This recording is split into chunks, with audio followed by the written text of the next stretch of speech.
함께 일어나셔서 찬송가 289장 눈에는 아무 증거 안 보일지라도 함께 찬송하겠습니다.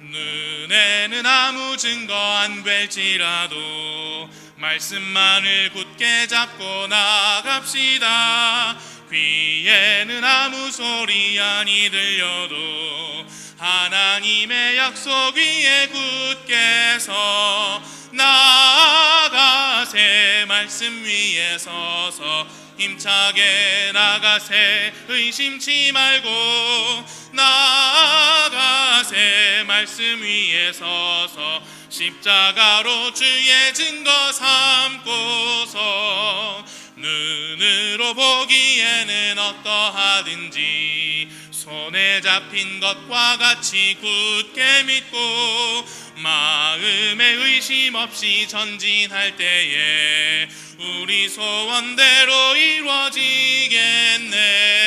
나가세. 말씀 위에 서서 힘차게 나가세. 의심치 말고 나가세. 말씀 위에 서서 십자가로 주의 증거 삼고서 주님의 거룩함을 두고 맹세한 하나님의 모든 언약 진실하니 그 귀한 약속들을 믿는 자에게 능치 못할 무슨 일이 있을까. 나가세. 말씀 위에 서서 힘차게 나가세. 의심치 말고 나가세. 말씀 위에 서서 십자가로 주의 증거 삼고서. 아멘. 다음 찬송은 88장입니다. 앉으셔서 주신 복을 세어보라 88장 1절 2절 4절 찬송하겠습니다.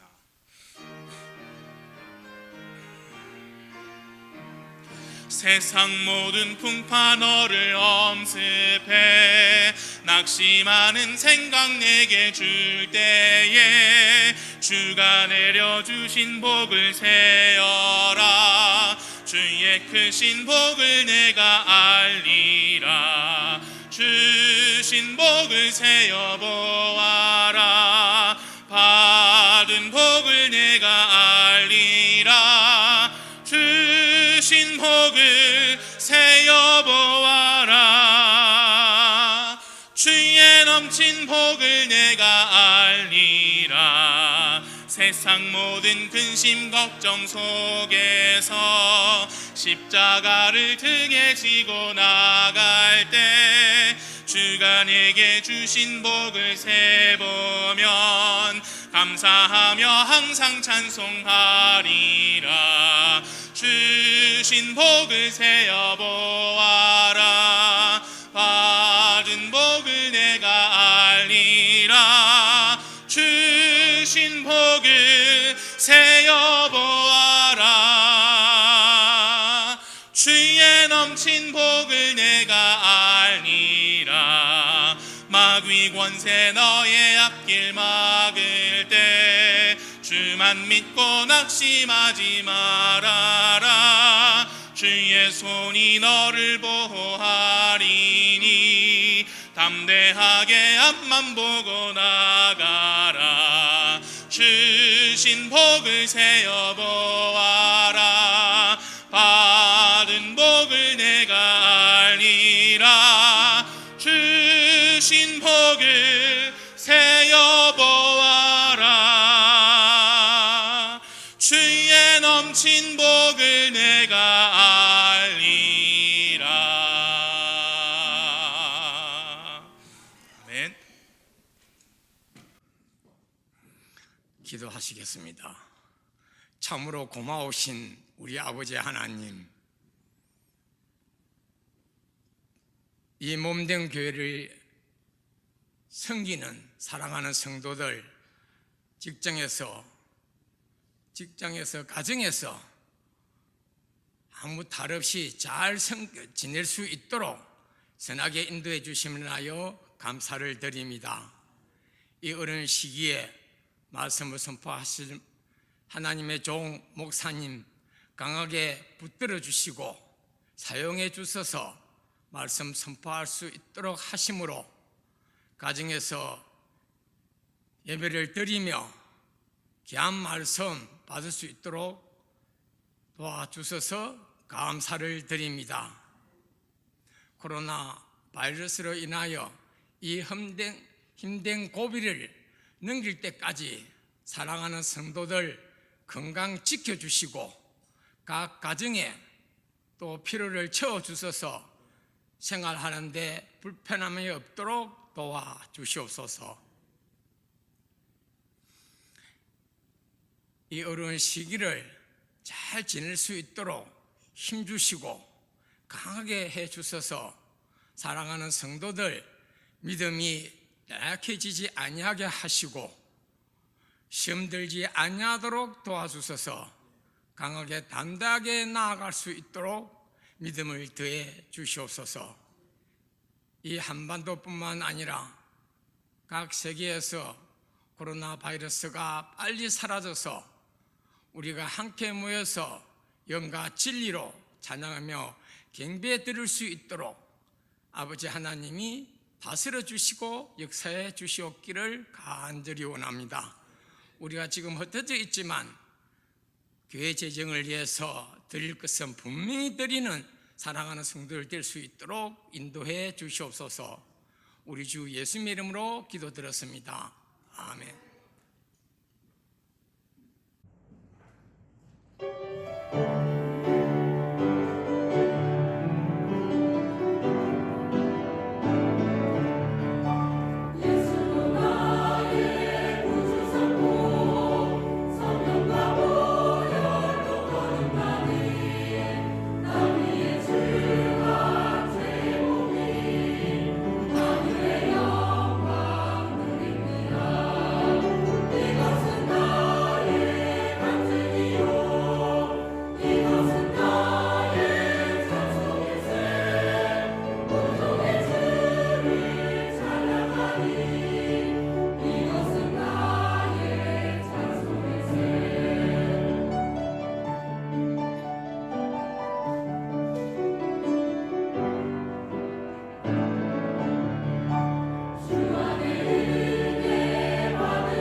우리 이 시간 하나님 말씀 데살로니가 전서 5장 16절에서 18절까지 말씀을 먼저 보겠습니다. 데살로니가 전서 5장 16절에서 18절입니다. 항상 기뻐하라. 쉬지 말고 기도하라. 모든 일에서 감사하라. 이것이 그리스도 예수님 안에서 너희에 대한 하나님의 뜻이니라. 골로새서 3장 15절 말씀 하나 더 보겠습니다.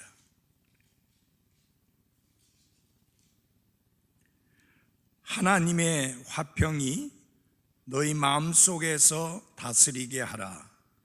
너희도 그 화평에 이르도록 한 몸 안에서 부르심을 받았으니 감사하는 자가 되라. 아멘. 기도하겠습니다. 하나님 아버지, 그 어느 때보다도 힘들고 견디기 어려운 상황에 우리뿐만 아니라 전 세계가 그런 상황에 놓여 있습니다.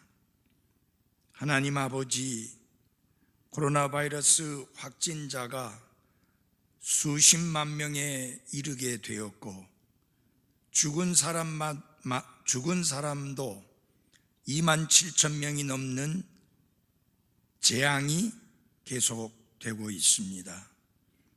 하나님께서 간섭하시고 개입하시고 도우셔서 제발 코로나 바이러스 사태가 빨리 종식될 수 있도록 하나님이여 긍휼과 은혜를 베풀어 주옵소서.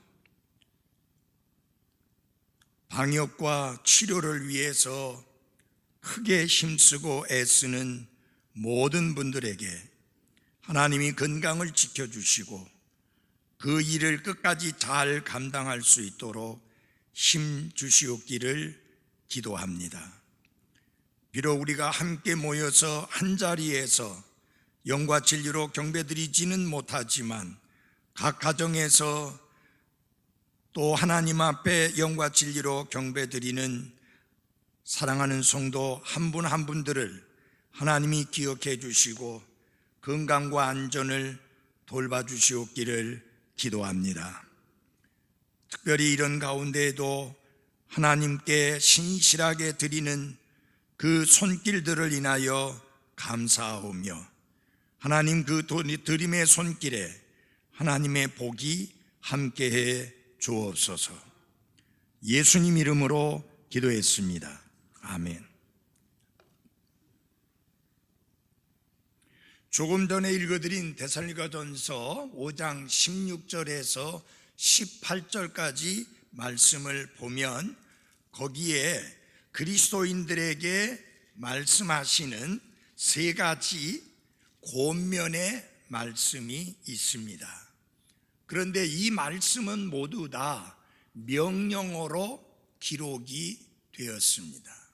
그러니까 항상 기뻐하라, 기뻐해도 되고 기뻐하지 않아도 되는 것이 아니라 항상 기뻐하라고 하는 것이 주님의 명령일 뿐만 아니라 그 18절 뒷부분에 보면은 이는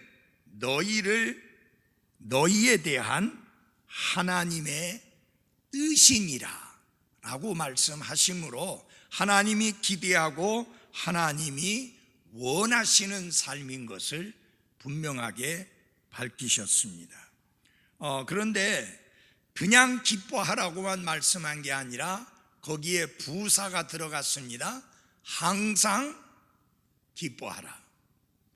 그리고 그냥 기도하라가 아니라 쉬지 말고 기도하라 이렇게 말씀했습니다. 이 두 명령은 무엇과 관계된 명령이냐면 시간과 관계가 있는 명령입니다.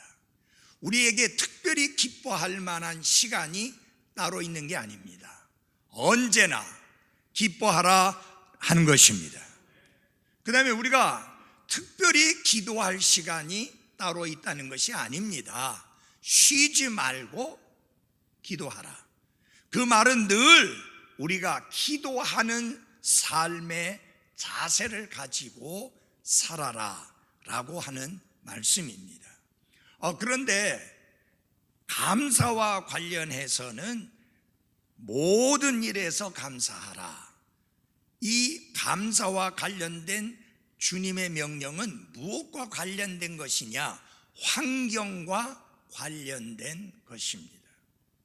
그래서 환경과 관련해서 특별히 우리가 하나님께 감사를 드릴 만한 환경이 따로 있는 게 아니라 어떤 환경에서건 어떤 형편에서건 감사하라 라는 것이 주님의 말씀이요 명령입니다. 그리고 골로새서 3장 15절에 보면은 우리가 어떤 사람이 되라고 했습니까? 감사하는 자가 뭐예요? 되라. Be ye thankful. 감사하는 자가 되라. 그 말은 무슨 말입니까? 불평하는 자가 되지 말라. 원망하는 자가 되지 말라. 항상 감사하는 자가 되라 라고 하는 주님의 명령인 것입니다. 지금은 그 어느 때보다도 그리스도인들이 감사를 회복해야 할 때입니다. 감사를 잃어버린 그리스도인, 그는 신앙의 초심을 잃어버린 그리스도인이다 라고 할 수 있습니다. 그래서 오늘 아침에는 지금은 감사를 회복할 때이다 라는 제목으로 말씀을 드리겠습니다. 여기 골로새서 3장 15절에서 감사하는 자가 되라 라고 말씀했는데 아무 이유도 없습니다. 이러이러하니 감사하는 자가 되라 라고 하는 특별한 이유를 달지 않습니다. 아무 조건도 묻지 않습니다. 다만 감사하는 자가 되라 라고 말씀을 합니다. 불평하는 사람은 항상 불평하고 그 불평이 끝도 없습니다. 그러나 감사하는 사람은 어딜 가든 그리고 언제든지 감사합니다. 가만히 생각해 보면 우리는 감사해야 할 것이 무궁무진합니다. 우리는 모름지기 감사하는 체질의 사람이 되어야 하는 것입니다. 아니, 감사가 체질이 되어버린 그런 그리스도인이 되어야 하는 것입니다. 어떤 분은 이렇게 표현을 했습니다. 인생은 감사함을 깨닫는 여행이다.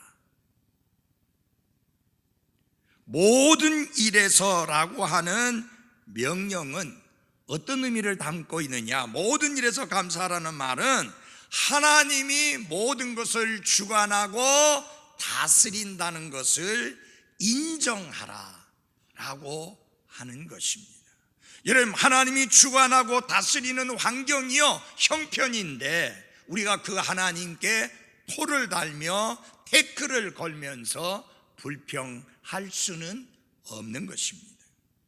모든 일에서 하나님이 뛰어나신 분인, 탁월하신 분이라는 사실을 인정하라 라고 하는 것이 모든 일에서 감사하라 라는 의미를 갖고 있습니다.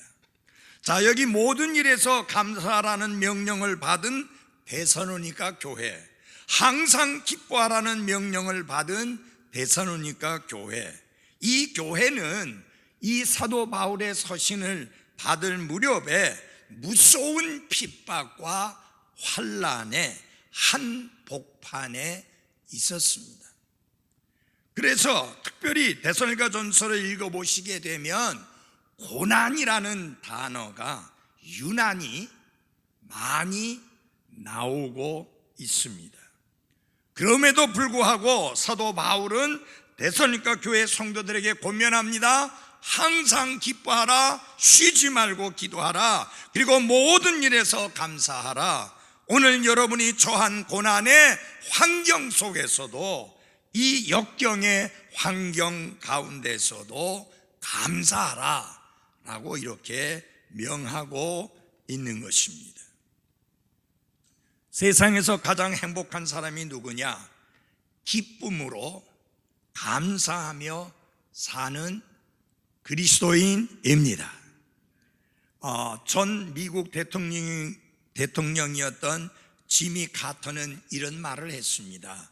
주님께 감사하는 마음이 늘 우리 식탁을 즐겁게 만들어 주었다. 의미 있는 말이라고 생각합니다. 여러분, 식탁에 앉아서 가족들과 함께 오손도손 이야기를 나누며 식사할 때 그 식사 속에 감사하는 말이 있게 될 때에 그 식사는 더 즐거운 식사가 될 것입니다. 자, 여기 모든 일에서 감사라는 것은 우리의 처지와 우리의 상황에 상관없이 모든 일에서 감사하는 삶을 살라는 말씀입니다. 그런데 그 앞에 보면은 항상 기뻐하라, 쉬지 말고 기도하라 라는 말씀이 나온 것을 보아서 우리가 알 수 있는 결론은 무엇이냐? 기쁨과 기도가 없이는 감사가 불가능하다라고 하는 것입니다. 항상 기뻐하고 쉬지 말고 기도하는 삶이 몸에 배어 있는 사람들에게는 감사가 저절로 나옵니다.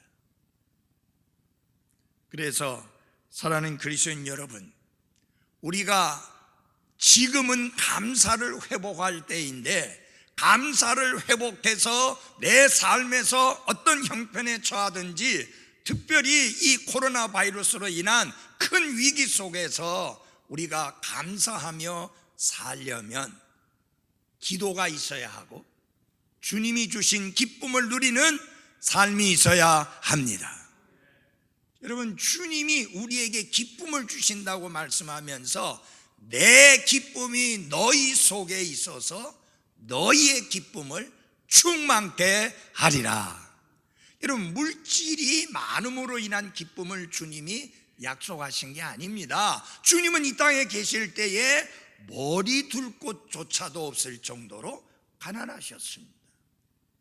환경이 좋기 때문에 오는 기쁨이 아닙니다. 예수님은 시시각각 그 원수들로부터 공격을 당했고 심지어는 여러 번 죽을 고비를 넘기셔야만 했습니다. 그러나 그런 가운데서도 예수님은 기뻐하셨고 그 예수님의 기쁨을 우리에게 주어서 그 기쁨이 우리 안에 있게 하셔서 우리의 기쁨이 충만케 하겠다. 그래서 사도 바울은 빌립보서 4장 4절에서 뭐라 그랬습니까? 주를 기뻐하라. 내가 다시 말하노니 기뻐하라. 환경으로 인하여 기뻐하는 게 아닙니다. 무슨 돈이나 건강이나 물질로 인하여 기뻐하는 게 아닙니다. 주를 인하여 기뻐하라.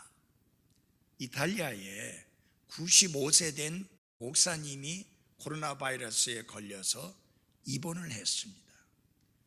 그 환자를, 그 목사님을 치료하던 의사는 그분이 다른 사람들하고는 근본적으로 다른 것을 발견했습니다.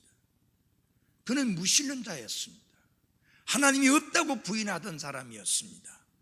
그러나 그분이 그런 상황 속에서도 다른 사람을 돌아보고 다른 사람을 배려하는 모습을 보면서 그는 하나님은 계시고 하나님은 살아계시다는 것을 알게 되었습니다. 그리고 어떻게든지 간에 복음을 듣고 이분이 예수님을 믿고 믿음을 가지게 됐는데 아침마다 기도하는 모습을 이렇게 보여주고 있습니다. 위기였지만 오히려 그 위기가 무신론자 의사가 하나님을 인정하고 받아들이고 그리스도를 믿는 믿음의 자리에 나가게 만든 것입니다. 나는 이런 위기가 수많은 사람들에게 예수님이 구원자이시며 하나님이 살아계시다는 사실을 믿고 회개하고 하나님께로 돌아오는 역사가 불같이 일어나게 되는 계기가 되기를 바랍니다.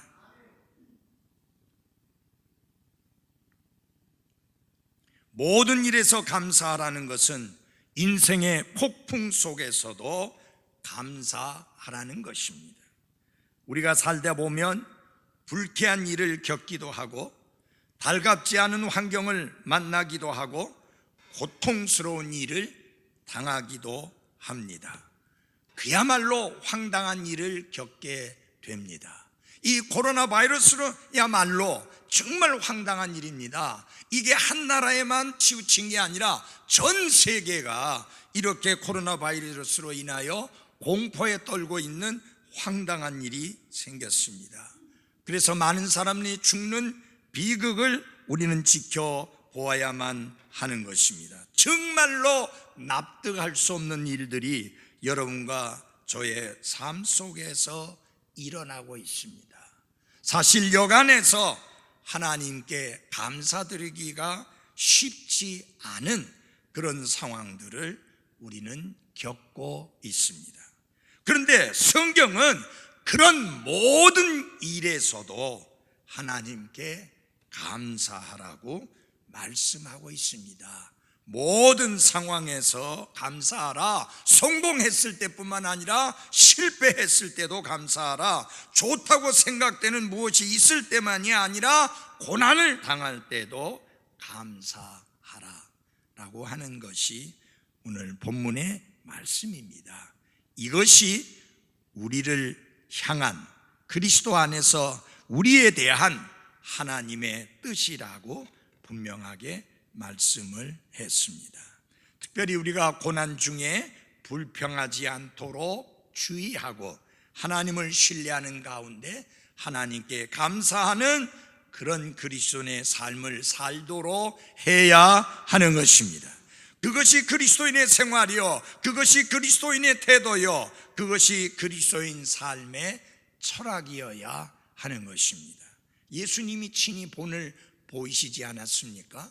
예수님께서 많은 사람들을 아침부터 저녁까지 가르치시고 이제 저녁 때가 되어서 사람들이 돌아가야 되는데 예수님은 그들이 배가 고프고 지쳐 있는 것을 알고 그들에게 먹을 것을 주자 했을 때, 여러분 그 들판에서 어디서 먹을 것을 구하겠습니까? 근데 한 아이가 빵 5개와 물고기 2마리를 가지고 있었는데 그것이 여러분 그 수만 명이 되는 사람들에게 무슨 도움이 될 수 있겠습니까? 근데 성경에 보니까 요한복음 6장 11절에 주 예수님이 그것을 들고 하나님께 감사를 드렸다. 그랬더니 5천 명이 넘는 사람들이 먹고도 남음이 있었다. 나사로의 무덤 앞에서 그가 죽은 지 나흘이나 됐는데 그 무덤 앞에서 예수님이 하나님께 기도하고 감사했다는 말씀이 나옵니다. 나의 기도를 들어주신 것을 감사합니다 라고 그 죽음 앞에서도 무덤 앞에서도 감사를 드렸던 예수님의 모습, 우리는 이것을 보면서 어떤 환경에서든지 어떤 형편에서든지 어떤 상황에서든지 모든 일에서 감사할 수 있는 믿음의 사람들로 우뚝 설 수 있게 되기를 바랍니다. 자, 모든 일에서 감사하는 삶은 자연스럽게 생겨나는 것은 아닙니다.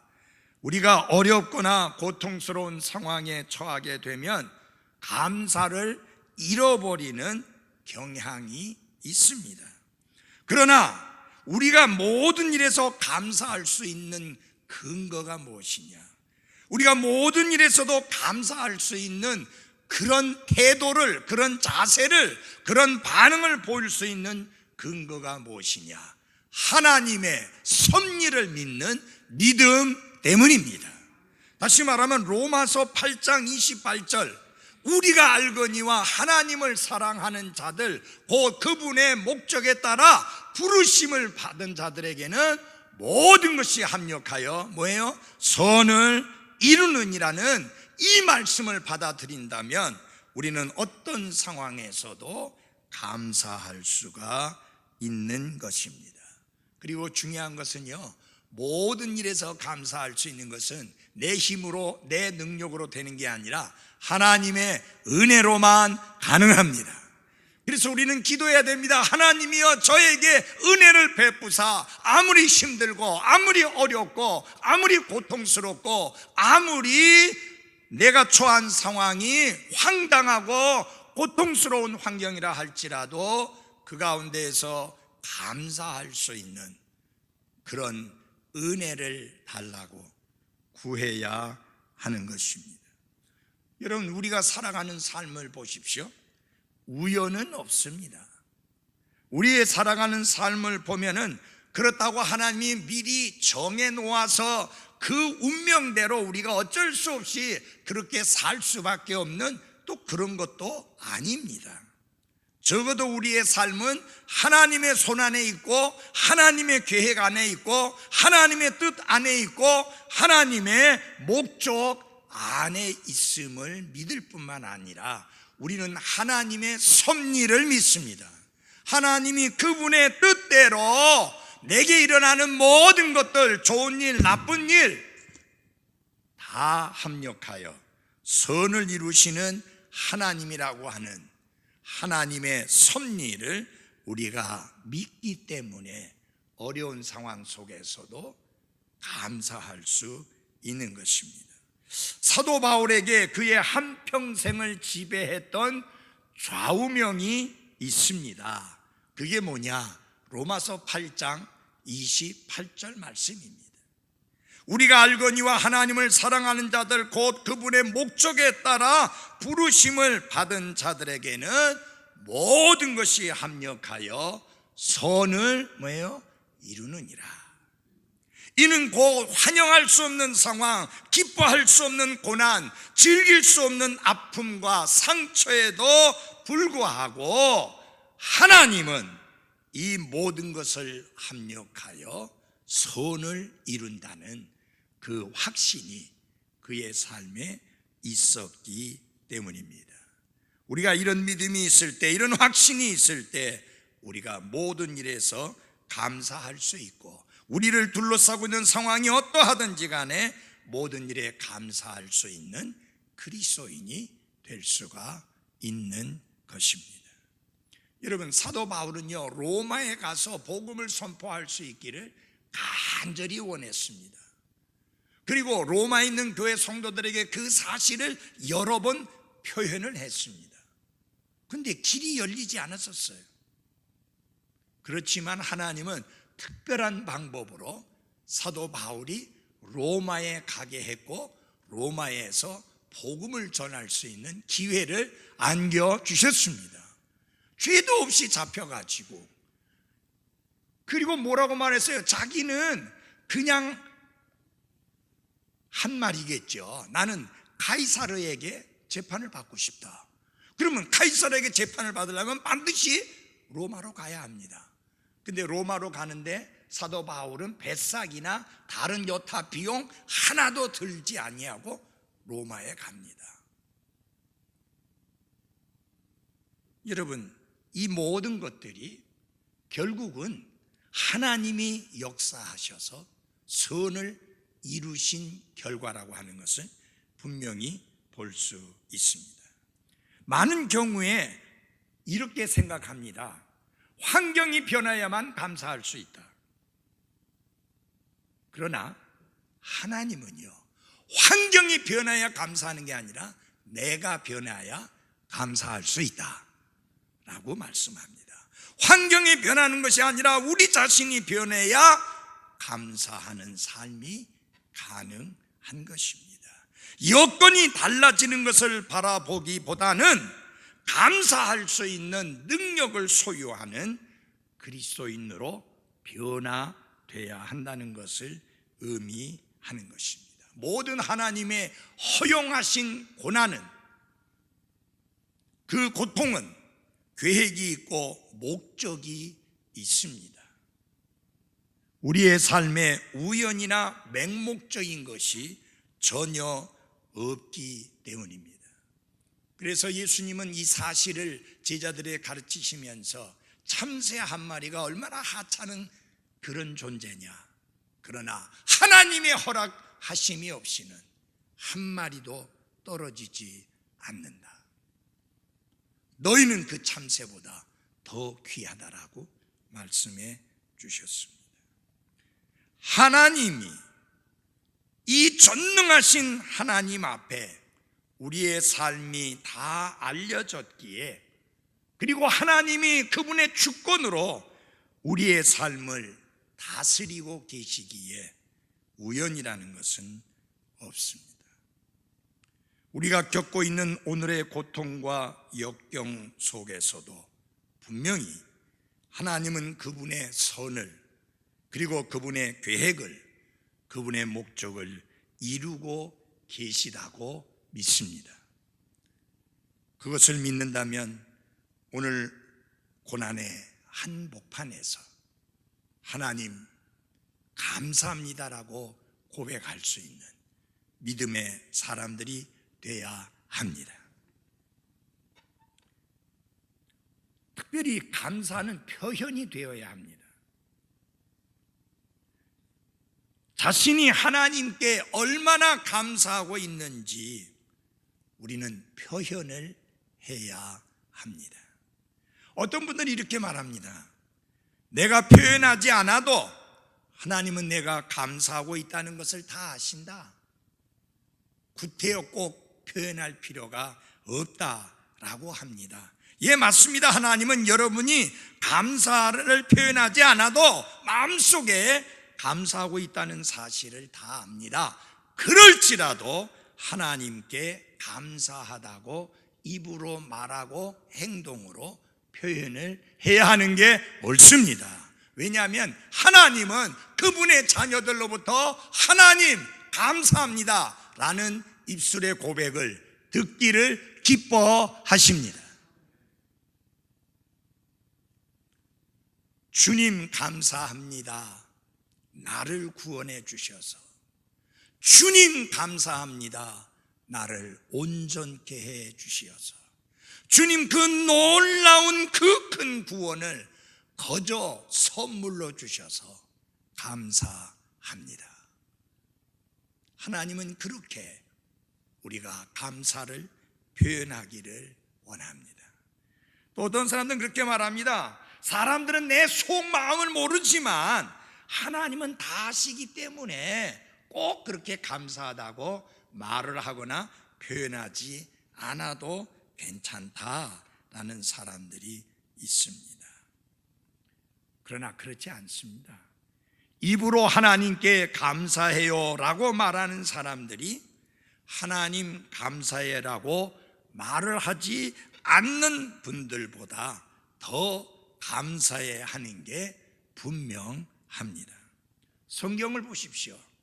목소리를 크게 높여 예수님께 긍휼을 베풀러 달라고 외쳤던 10명의 나병 환자들 모두 다 완벽하게 고침을 받았습니다. 그러나 그들 가운데 오직 한 사람만이 돌아와서 큰 소리로 하나님께 영광을 돌리며 예수님께 감사를 드렸습니다. 이 사람은 마음속에 감사함이 넘쳐났습니다. 그리고 그는 그 감사를 표현하기를 원했고, 그래서 예수님께 돌아와서 감사를 표현했습니다. 정말 믿을 수가 없습니다.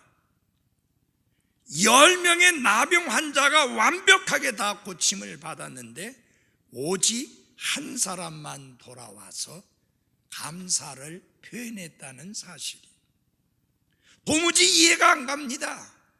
나머지 9사람은 도대체 무슨 생각을 했다는 것입니까? 분명히 그들도 철저하게 완벽하게 깨끗하게 나음을 입었는데 왜 그들은 단숨에 자신을 완벽하게 낫게 해주신 예수님께 감사해요 라고 말하고 표현하지를 않았을까요? 그럼 예수님은 이거 그냥 넘어가지 않으셨어요. 여러분 성경을 보시면 예수님이 곧바로 이렇게 말씀합니다. 10사람이 정결하게 되지 아니하였느냐? 그런데 그 9은 어디 있느냐? 예수님이 그 9사람은 어디 있느냐라고 말씀하셨다는 사실은 예수님은 감사와 배은망덕에 주목하신다는 사실을 보여주고 있습니다. 여러분, 하나님은 우리의 감사에 주목을 하십니다. 뿐만 아니라 우리의 배은망덕도 주목하십니다. 하십니다. 다시 말하면 우리가 감사치 아니하는 것도 주목하시는 하나님이라 하는 것입니다.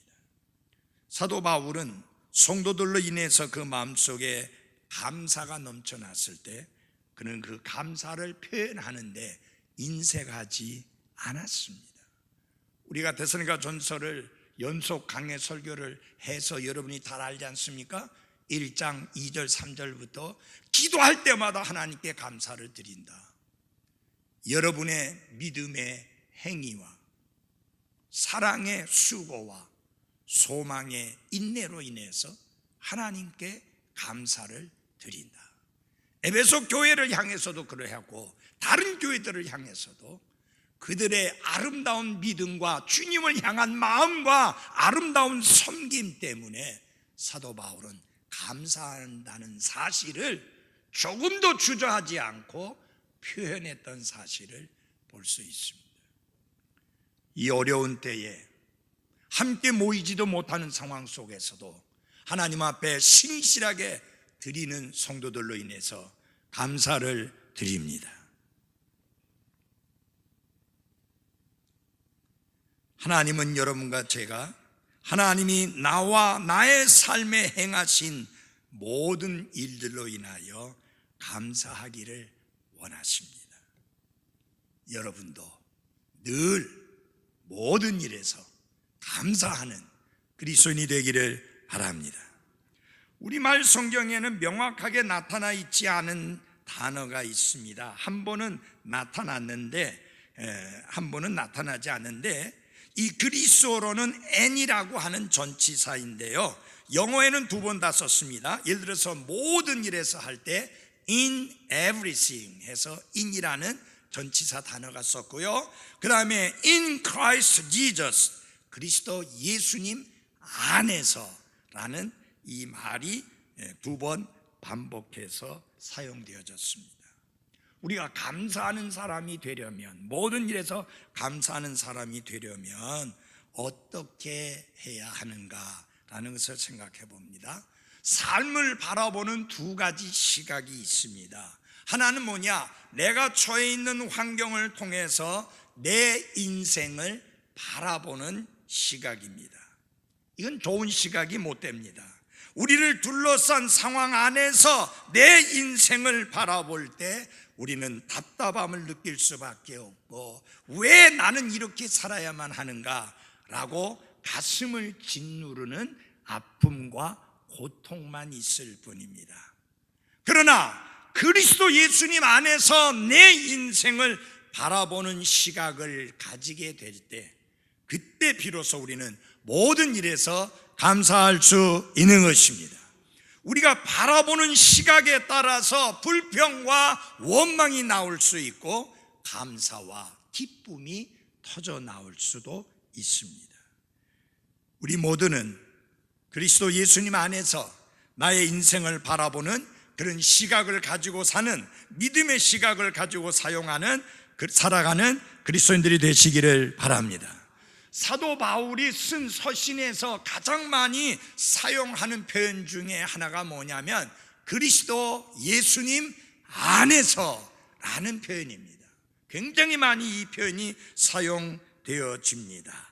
왜 그가 그런 표현을 자주 사용했는가? 자기 자신이 그리스도 예수님 안에서 새로운 창조물이 되었기 때문인 것입니다. 그리고 그리스도 예수님 안에서 그는 진정으로 하나님의 사랑을 발견했고, 그는 그리스도 예수님 안에서 새로운 삶과 새로운 목표와 새로운 목적을 발견하게 되었기 때문에 그리스도 예수님 안에서라는 표현을 많이 사용합니다. 사랑하는 여러분, 우리도 마찬가지입니다. 그리스도 예수님 안에서 하나님은 나를 새롭게 만들어 주셨고 새로운 창조물이 되게 해 주셨고 새로운 미래를 예비해 주셨고, 예수 그리스도 안에서, 그리스도 예수님 안에서 우리는 영원한 상속 유업을 받게 될 자가 되었습니다. 뿐만 아니라 그리스도 예수님 안에서 하나님은 나를 날마다 인도하시며 그분의 을 부어주시며 그분의 능력을 우리에게 부어 주십니다. 그러므로 사랑하는 그리스도인 여러분, 우리 환경과 형편과 내 주변의 상황은 달라질 수 있어도 이 모든 것이 변해도 변하지 않는 것이 있는데, 그것은 무엇이냐? 그리스도 예수님 안에서라고 하는 상황입니다. 우리가 어떤 형편에 처하든지 간에 그리스도 예수님 안에 있다는 이 사실은 결코 바뀌지 않습니다.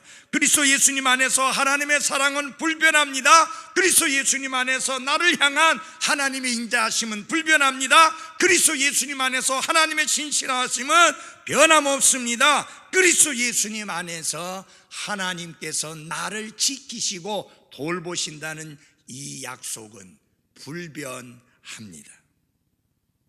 그래서 내 인생을 바라볼 때 예수 그리스도를 통해서 나의 인생을 바라보게 되면 똑같은 인생이지만 믿음의 눈으로 바라보며 예수 그리스도를 통해서 바라보게 될 때에 비로소 우리는 감사하는 삶이 가능하게 되는 것입니다. 지금은 감사를 회복할 때입니다. 지금 사람들의 마음을 사로잡고 있는 게 뭡니까? 불평, 불만, 원망, 비난입니다. 그리고 너무나 많은 사람들이 집에만 갇혀 있으니까 우울증에 사로잡히고 있습니다. 우리가 이 모든 것을 뛰어나서 정말 주님이 주신 기쁨을 누리면서 주님이 약속해 주신 평강을 누리며 살아가는 삶의 비결은 무엇이냐? 모든 일에서 감사하며 사는 것입니다. 그리고 모든 일에서 감사하며 사는 비결이 무엇이냐? 그리스도 예수님 안에서 나의 인생을 바라보는 믿음의 시각을 가질 때 우리는 모든 일에서 감사할 수 있는 것입니다. 사우스 아프리카 남아공이라고 그러죠. 남아프리카 공화국 그 정부의 핍박으로 인해서 27년 동안에 옥고를 치른 감옥 생활을 하고 나온 넬슨 만델라를 보는 순간 기자가 보니까 생각보다 그분이 너무 건강했습니다. 그래서 놀라가지고 당신이 27년 동안이나 감옥 생활을 했는데 건강의 비결이 무엇이냐라고 물었을 때 그는 이렇게 답변을 했습니다. 나는 감옥에서 늘 하나님께 감사했습니다. 하늘을 보고 감사하고 땅을 보고 감사하고 물을 마시며 감사하고 음식을 먹으며 감사하고 강제 노동을 하면서 감사했습니다. 늘 감사했기에 이처럼 건강을 지킬 수 있었습니다. 사랑하는 여러분, 세계를 엄습한 코로나 바이러스의 위협 앞에서 많은 불평과 많은 어려움을 겪으면서 생활해야 되는 여러분과 제가 이제 우리는 어떻게 살아야 되겠습니까? 정말입니다. 하늘을 보고 감사하십시오. 땅을 보고 감사하십시오. 물을 마시면서 감사하시고 음식을 먹으면서 감사하시고 옷 입으면서 감사하시고 잠자리에 들어가면서 감사하시고 깨어나면서 감사하시고 그렇게 감사함 속에서 살 때 우리가 건강을 유지할 수 있을 게 확실합니다. 기도하겠습니다. 은혜로우신 하나님 아버지, 힘들고 어려운 상황에 처해 있는 이 나라 이 민족 그리고 전 세계의 사람들을 위해서 기도합니다. 이런 끔찍한 위기가 기회가 되어서 살아계시고 참되신 하나님을 인정하고 믿고 받아들일 뿐만 아니라 인류의 구원자여 주님이신 예수 그리스도를 구원자와 주님으로 믿고 구원받아서 하늘나라의 소망을 두고 살아갈 수 있는 사람들로 변화되는 기회가 되게 해 주옵소서. 이 코로나 바이러스 위기가 언제 끝나게 될지 장담할 수 없는 상황입니다. 하나님 아버지, 하나님께서 간섭하시고 개입하셔서 더 이상 죽고 더 이상 감염되어 확진자가 되는 상황이 멈춰질 수 있도록 하나님 도와주시고 인생에 긍휼을 베풀어 주시며 전 세계에 긍휼을 베풀어 주옵소서. 이미 너무 많은 사람들이 죽었고 이미 너무 많은 사람들이 확진 환자가 되어 치료받고 있습니다.